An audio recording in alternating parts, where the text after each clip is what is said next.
Halo semuanya, jumpa lagi di Baring alias Baca Ringkas Channel. Omong-omong soal negara maju, pasti suatu negara punya cara masing-masing untuk memberantas kasus korupsi. Namun bagaimana kalau di suatu negara terjadi korupsi besar-besaran? Salah satunya di negara kita. 5 skandal korupsi terbesar di Indonesia. Di urutan kelima ada pengelolaan dana pensiun di PT Asabri pada tahun 2012 sampai 2019. Kasus itu telah merugikan keuangan negara senilai 22,7 triliun rupiah. Beni Cokro-Saputro dalam kasus ini telah divonis nihil lantaran Beni sudah divonis penjara seumur hidup di kasus PT Asuransi Jiwasraya, Persero. Selain itu, dalam kasus ini Beni juga dijatuhi pidana tambahan, yaitu membayar uang pengganti sebesar 6.078.500.000.000 rupiah. Berikutnya di urutan keempat ada kasus pengolahan kondensat ilegal di kilang minyak di Tuban, Jawa Timur. Kasus ini muncul karena penunjukan langsung penjualan minyak mentah, kondensat, bagian negara sejak 23 Mei 2009 hingga 2 Desember 2011. Kerugian negara dalam kasus ini menembus 2,7 miliar US$ atau setara 35 triliun rupiah pada saat itu.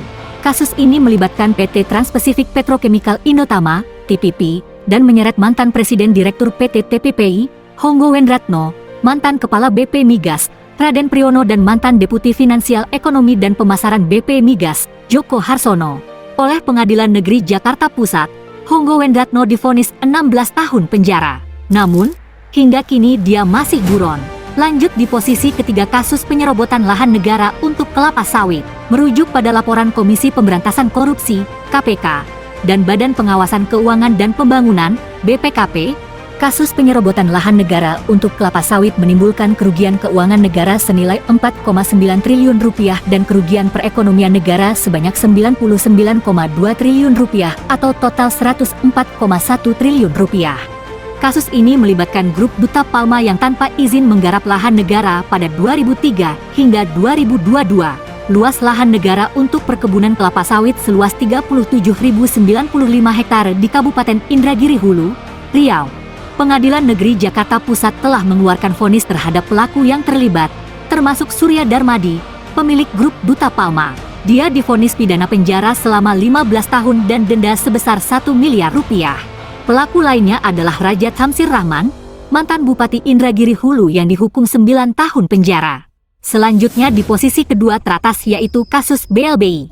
Kasus Bantuan Likuiditas Bank Indonesia, BLBI, merupakan kasus korupsi lama yang terjadi saat Indonesia dihantam krisis moneter 1997.